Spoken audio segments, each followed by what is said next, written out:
Au sommaire, Grand Cru Hens, le domaine Joss Meyer, mon coup de cœur, un vin blanc espagnol, un petit accord et on finira par un objet insolite. On n'avait pas déjà abordé ce cru?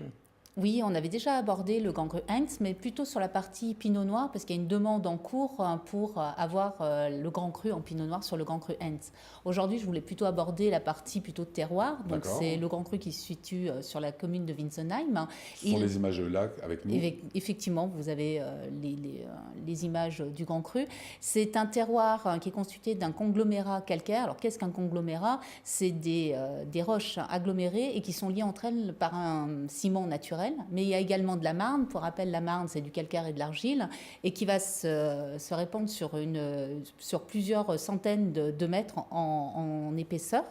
Et la particularité de ce Grand Cru, c'est qu'il s'adapte à de nombreux cépages alsaciens. Et pour l'anecdote, le domaine Joss Meyer a planté l'auxerrois, même s'il n'a pas le droit à la notion de Grand Cru, parce qu'il ne fait pas partie des 4 grands cépages alsaciens pour la notion de Grand Cru. Et il signifie étalon, c'est ça? Exactement, il signifie étalon et de la fougue, il n'en manque pas. Et les vignerons le disent. C'est des vins qui vont avoir beaucoup de puissance. Il faut donc savoir le dompter, ce Grand Cru. Et le but des vignerons, et ça c'est tout le talent du vigneron, c'est de trouver cet équilibre entre le cépage et le terroir, parce que le terroir a tendance à effacer le cépage, mais quand l'équilibre est réussi, vous avez juste des vins qui sont extraordinaires, au potentiel de garde remarquable. C'est un pinot noir? Non, c'est 4 cépages. Le pinot noir n'est encore pas autorisé en Grand Cru. On peut avoir du pinot noir, mais il n'a pas la notion de Grand Cru. Le domaine que vous nous conseillez, Valérie, ce soir? Le domaine Joss Meyer, qui est un domaine en biodynamie, qui est reconnu, et notamment pour la précision de ses vins. On a rencontré Isabelle Meyer, on regarde. La première chose qui me vient, c'est évidemment le pamplemousse jaune, le jus de pamplemousse jaune, parce qu'il y a de très longs amers dans le Riesling Hengst. Probablement le millésime 2010, où j'ai trouvé que les vins étaient comme des blocs d'infini, qu'il n'y avait rien à rajouter, rien à enlever, que c'était juste parfait.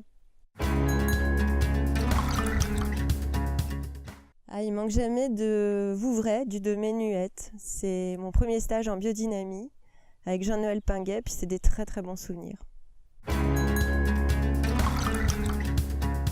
C'était il n'y a pas très longtemps à l'Essentiel, un petit restaurant à Tiche où j'ai fait un très bel accord plat-vin avec un Riesling Cotable 2017 sur un thon snacké avec des agrumes, formidable. En Corse évidemment, comme tous les Alsaciens. Bah ouais, facile.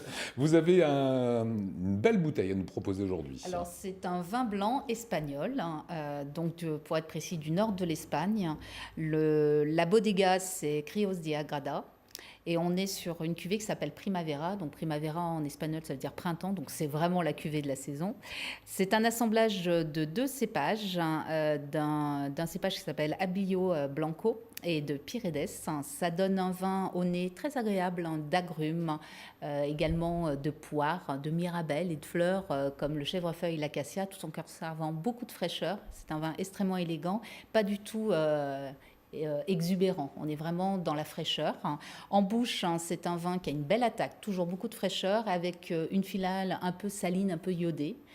Le bois, parce qu'il y a un peu d'élevage, est complètement absorbé par le vin, parce qu'on est en 2015. C'est un vin extrêmement agréable à boire dès à présent. Il conserve quand même quelques années de garde.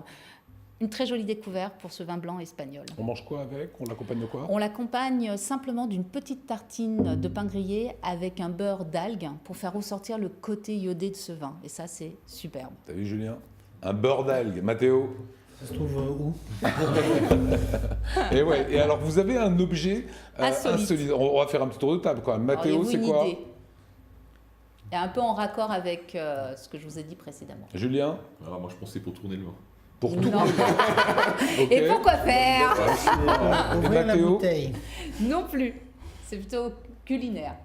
Moi, je ne sais pas du tout. Pour faire de la chantilly? Non, c'est une baratte à beurre. C'est une baratte? Ben voilà le beurre d'algues. Voilà le beurre d'algues. Il faut chercher des algues. Alors, justement, je vais tout vous expliquer. Donc, on met de la crème liquide avec une forte proportion quand même de matière grasse.